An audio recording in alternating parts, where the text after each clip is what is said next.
Pro Group Management. Workers' comp that works for you. This is 7 at 7 from the Las Vegas Review-Journal. Good morning, everyone. I'm Renee Summerhour. We start off with your top stories brought to you by Nevada Hand's Silver Sky Assisted Living Community. Learn more at nevadahand.org. A man and woman were found dead in what police suspect as a murder-suicide. Metro says the man and woman were married and living together. And detectives learned that the couple had been arguing for several days before they died. Evidence suggests the woman shot her husband and then herself. The coroner's office identified the victims as 52-year-old Tammy Clausen and 56-year-old Blake Clausen. And the latest in the efforts to execute Zane Floyd, the man accused of fatally shooting 4 people and wounding another in a Las Vegas grocery store 2 decades ago. Officials say it's, quote, highly unlikely prosecutors will get a warrant for the execution before the state's supply of a lethal injection drug expires. Floyd has multiple appeals pending before the Nevada Supreme Court, but the state's supply of ketamine will expire on February 28th. A former Nevada parole and probation officer has been charged with sexually abusing a child. 40-year-old Joshua Max Miller is charged with 11 felonies, including sexual assault of a child under 14. Police say a child in the Las Vegas Valley told a counselor she was subjected to extensive abuse by Miller, starting when she was about 9 years old. Now in more news, all bets were on at the Westgate Thursday night as the first day to play props bets for Super Bowl 2022 opened up, letting people make their bets on anything from the coin toss to two-point conversions. Review-Journal's James Schaefer files this report. Well, the board is changed to prop bets here at the Westgate Superbook leading up to the big game on February 13th. With a flip of the screen, bettors took to their wagers on the ever-popular Super Bowl props. Wagers were open for the NFL title game between the Cincinnati Bengals and the Los Angeles Rams. About 25 bettors lined up and were allowed to place bets on more than 1,000 wagering options. I don't think it's a bad turnout by any stretch. Frank Carulli, a bettor that's been coming to the Superbook for some time, provided some context. Obviously can't track 12 pages of props, so you target the individuals. The ultimate action is trying to sift it out and beat the odds for once, you know. For the Las Vegas Review-Journal, I'm James Schaefer.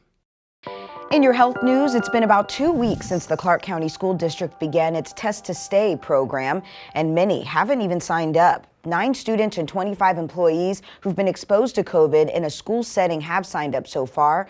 It's a strategy some schools are using across the country, allowing participants to skip quarantine if they continuously test negative every other day for a 7-day period and don't show symptoms. It's an optional program, so if somebody qualifies but doesn't want to participate, then they're required to quarantine instead. If they qualify, students can only attend classes under this program and can't participate in extracurricular activities. The purpose of the program is to keep more students and employees in the classroom and on the job. Now it's time for your weather report, brought to you by Star Nursery, your garden's partner for every blooming thing. Happy Friday, everyone. Sunny conditions are forecasted for the Las Vegas Valley.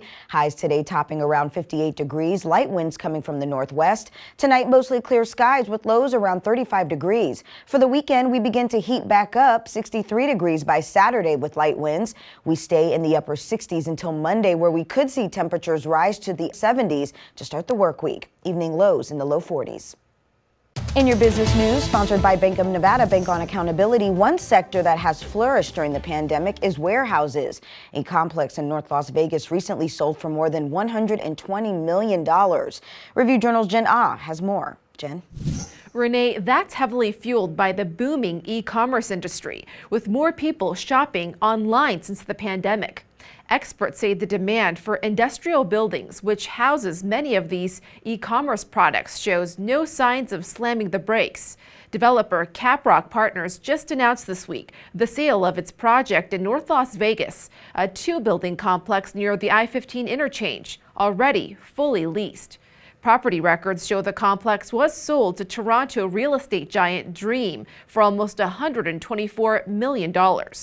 This sale of this newly built complex is just one of many deals that Southern Nevada has seen during the pandemic, where investors have paid a lot of money for warehouses that are leased up.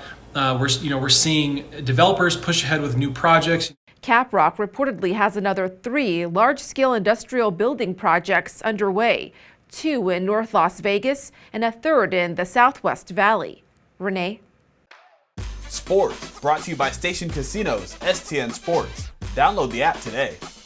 After Thursday's Pro Bowl practice, Raiders wide receiver Hunter Renfrow gave his thoughts on the hiring of new head coach Josh McDaniels. You know, what he's been able to do with slot receivers and receivers in general, you know, hopefully we can just build and take off where we were last year. EB is coming back, which is amazing. He's a great receiver coach and a great guy, and so, you know, we'll start in the next couple weeks getting ready. Sports betting, sponsored by Las Vegas Paiute Tribal Smoke and Cigar Shop. The AFC is a 1-point favorite and minus 115 on the money line at the Westgate Superbook for Sunday's Pro Bowl at Allegiant Stadium. The NFC is minus 105 on the money line. The total is 61. The NFL's All-Star Game was canceled last season because of the coronavirus pandemic. The AFC has won 4 straight since the game went back to an AFC versus NFC format. Only one of those games went over 61 points. In your lifestyle news, the Meadows School Parents Association has announced families will have the opportunity to speak with local and national summer camp representatives at the Summer Camp and Activities Expo. There's something for any kid from preschool to high school with both day and overnight camp options and a variety of activities like arts, sports, academics, and more. The expo is free and open to the public starting March 5th at the Meadows School Gymnasium from 11 a.m. to 3. In your entertainment news, sponsored by DiscoverYourNevada.com, brought to you by Travel Nevada, the Philadelphia Flyers' orange-furred, googly-eyed creature has been seen with the Chippendales this week.